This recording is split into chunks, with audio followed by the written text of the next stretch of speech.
When I was pregnant and found out that I had placenta previa, I remember looking at all kinds of videos on YouTube and searching for others that had placenta previa. And I didn't really find very many videos, and so that really inspired me to want to share my story from the moment that I found out through the entire process of my pregnancy. I didn't find out I had placenta previa until probably my second trimester when I had my second ultrasound.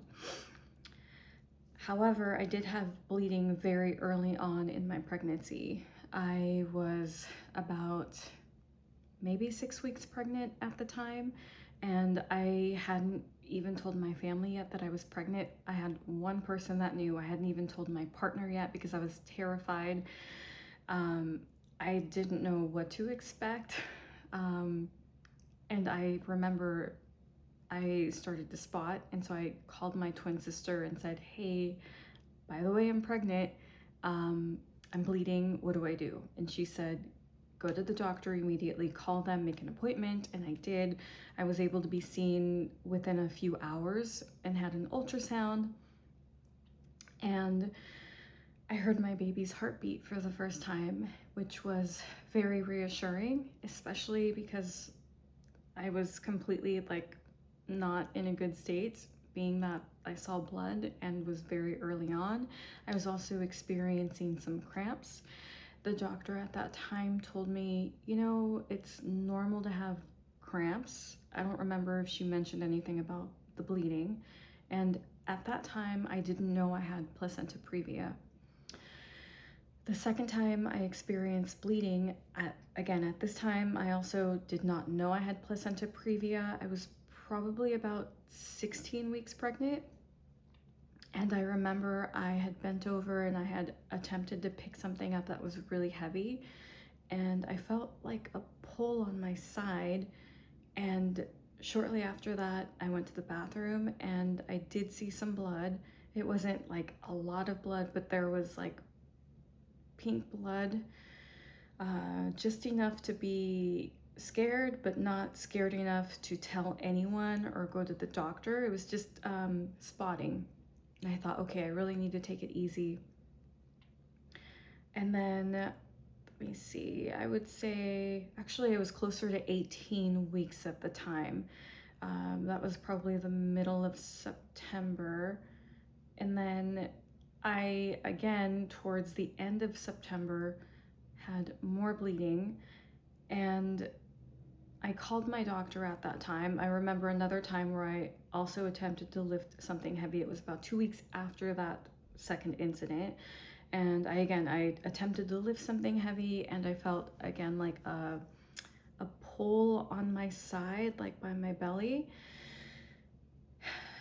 And then shortly after that, this time the bleeding was a lot more. Like, this is TMI, just warning in advance. I went to the bathroom and there was like a stream of blood as I peed. It was just blood, and I was terrified. I'm like, oh my gosh, this is not normal. So immediately I called the nurse's line, and a doctor called me back within, I don't know, maybe like 30 minutes or so, really, really quickly. And he said, okay, well, you should be fine. The bleeding, if it doesn't go away, then come in tomorrow.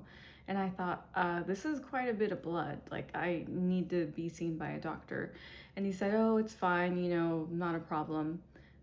I still had bleeding the next morning, and it had stopped because at this point I was bleeding so much that I was wearing a pad.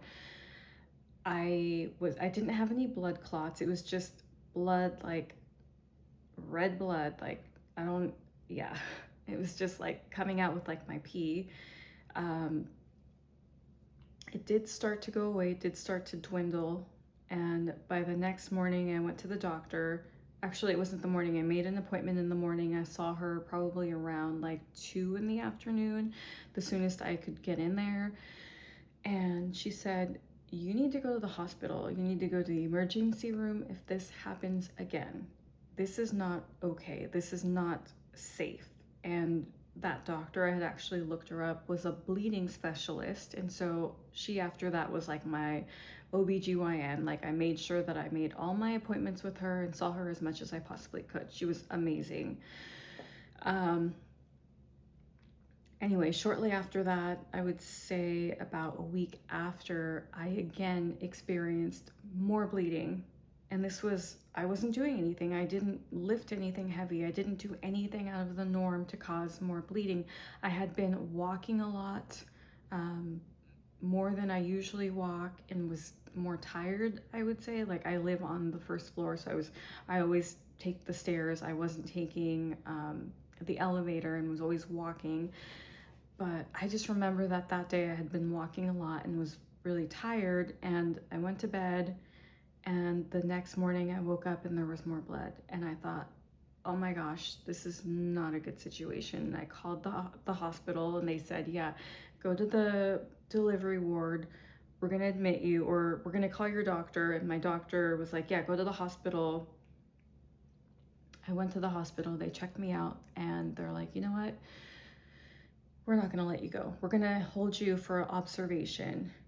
I was like, I wasn't expecting this. They're like, yeah, we'll get comfortable because you're not leaving.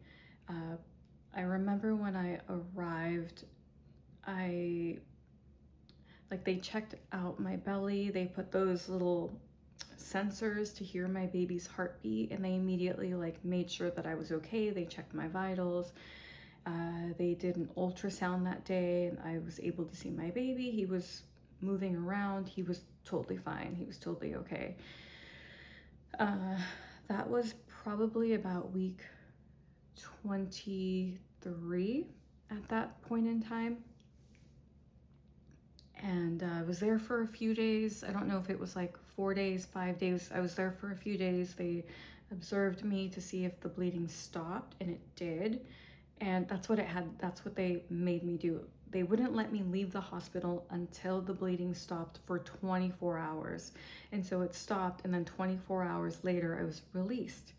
And then I went home, and that was probably a Friday, and I was doing okay. And I just remember I went out to eat with one of my friends. I didn't walk anything crazy, just walked into my apartment, went upstairs, left a few things, and then went back to my car and went out to lunch, and then that was it.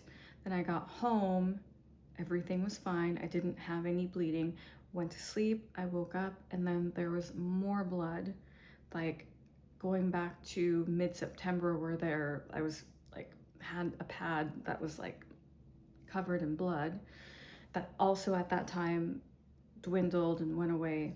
But anyway, it was back to that level. I'm like, okay, I'm not feeling well. I'm scared. I'm gonna call my doctor. And she said, go to the hospital.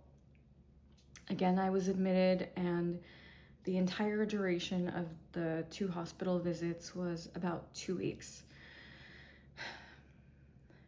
I didn't want anybody to worry about me, and I didn't tell my parents. I did have to tell my partner because it's hello, I'm in the hospital. But I didn't tell my family the first time I was in the hospital. But the second time, because they were calling me, they hadn't heard from me in a few days, I had to tell them, hey, don't worry, I'm fine. I'm just in the hospital. So I totally downplayed what was going on. They're like, wait a minute, what? You're in the hospital? You've been there for days? You didn't even tell us? It was a very scary moment.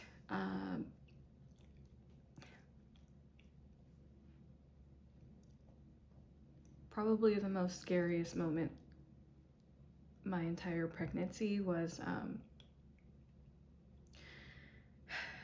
think he was a neonatologist or neonatal specialist. Don't quote me, I don't remember the name of his title, but he was a doctor. And he came in, and he handed me these papers, and he's like, if you bleed again, we may have to deliver your baby to save your baby's life. This is a very grave situation. And he asked me, he's like, are you having a boy or are you having a girl? And I said, I'm having a boy.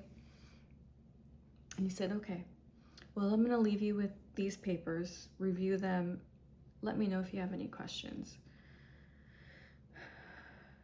And I remember looking over all of those papers, and I think that was the moment that it hit me that this was a very scary situation, that I may be delivering my baby. I was at that point 24 weeks pregnant, and I remember looking over the paperwork, and it said like the possibility of me delivering this baby and him being normal or okay and healthy, and the percentages were not great.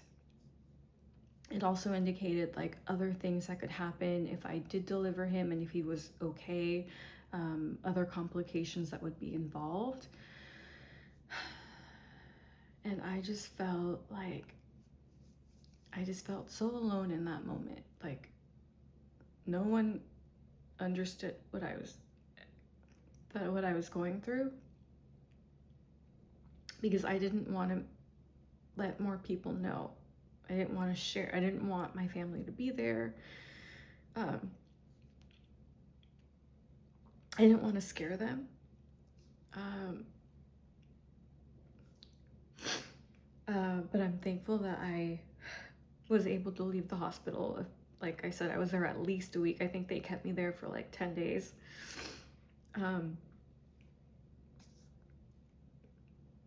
But thankfully, I did leave the hospital. I didn't return, which is great. I did not deliver my baby at that point in time. I thankfully made it until I was 38 weeks, which was when my water broke. And if you're interested in listening to my birth story, I do have 2 videos on that, part 1 and part 2.